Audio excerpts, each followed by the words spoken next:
¿Qué tal? Bueno, vamos a empezar a revisar el tema de reacciones redox. Y bueno, pues como dice su nombre, red es de reducción, ox de oxidación. En química, la reducción es cuando un elemento gana electrones. Entonces podemos pensar que es ganancia de electrones y oxidación, pérdida de electrones. ¿Cómo nos podemos dar cuenta cuando un elemento se oxida o cuando pierde electrones?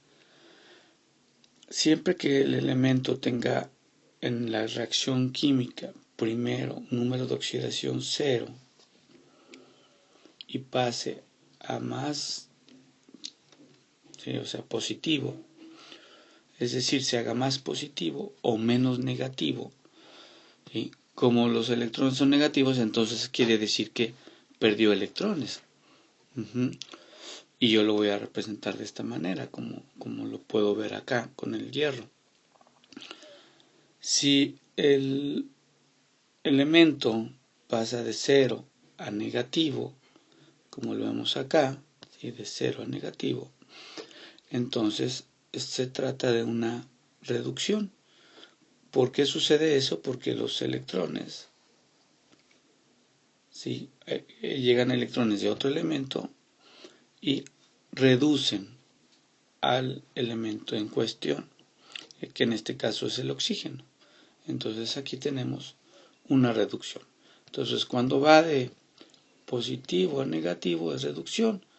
Cuando va de negativo a positivo es oxidación. ¿Cómo podemos conocer el número de oxidación de un elemento? Sí, para empezar tenemos que tomar en cuenta lo siguiente. Tal como vimos en la anterior, si un elemento está solo, o sea, si no está combinado con otro, su número de oxidación es 0. Aquí todos tienen número de oxidación 0. ¿Por qué no están combinados? No están combinados como estos que tenemos, ¿no? Aquí tengo el hidrógeno combinado con el oxígeno, magnesio combinado con el yodo, sodio con el oxígeno y el hidrógeno con el cloro. Pero bueno, ya que están combinados, podemos determinar números de oxidación, ¿sí? Siguiendo la siguiente regla. Si el elemento está escrito en la fórmula primero, ¿sí? El elemento va a ser positivo, como se ve acá, ¿sí? El último elemento invariablemente tendrá que ser un elemento con número de oxidación negativo, de tal modo que aquí en las fórmulas puedo ver que este es negativo, positivo, positivo, negativo, positivo, negativo, sodio positivo y oxígeno negativo. Yo veo aquí que dice los primeros elementos son positivos.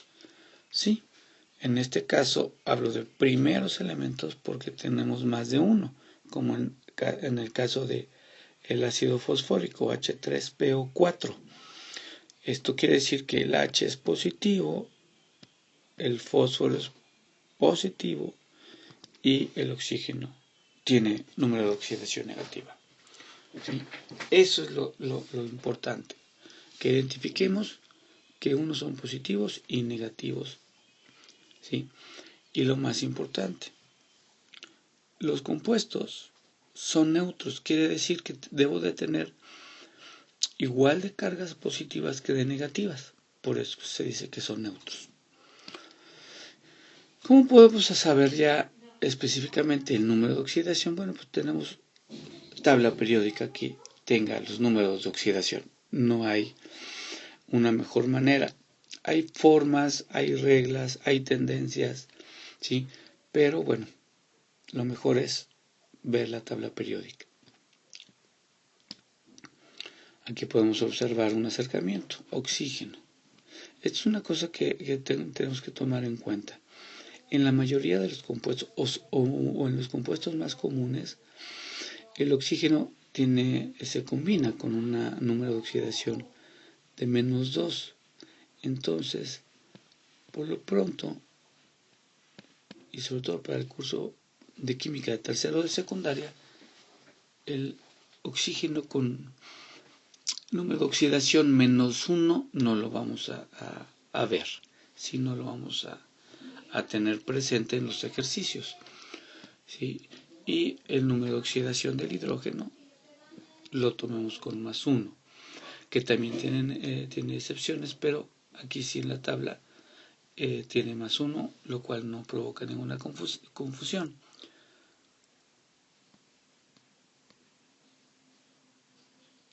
Ahora, los demás elementos, hay algunos elementos que pueden combinarse con números de oxidación bastante variables. Es decir, yo puedo tener acá, como veo en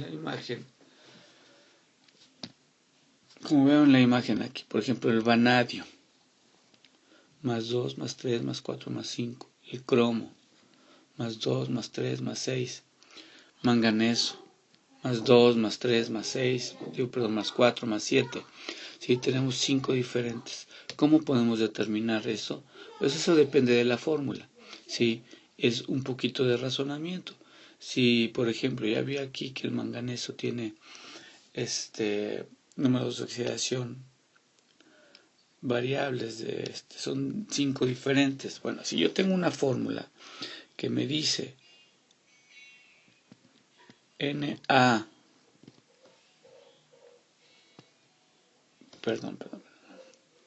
si MnO4, entonces yo tomo la regla. El sodio, lo podemos observar en la tabla periódica, tendrá una carga positiva, el manganeso una carga negativa. Vámonos de este lado para que podamos verlo más fácil. Entonces, Na, MnO4. Ya sé que es positivo y negativo. Que el negativo en el oxígeno tomo la tendencia o la generalidad de -2. El sodio, como está al principio, tiene valencia de +1 y lo único que necesito saber es que cuál de todas las valencias que puede tener el manganeso, cuál de todos los números de oxidación que tiene el manganeso es el que está presente en esta combinación o en este compuesto. Y simplemente hago una operación sencilla. Ahora, si tengo 4 átomos de oxígeno, la carga que me proporciona el oxígeno es de -8. ¿Sí? Si tengo solo un sodio, bueno, pues es de +1. Entonces necesito tener el mismo número de positivos que de negativos. Es decir, si el oxígeno me da una carga de -8, entonces entre el sodio y el manganeso debo de tener también 8. Y si ya tenía 1, entonces el número de oxidación del manganeso es +7. Bueno, esta es la primera parte de los videos. Para no hacer tan cansado, vamos a dejarlo aquí. Pueden ustedes ir revisando varias veces el video para ir entendiendo las ideas. Nos vemos en el próximo video.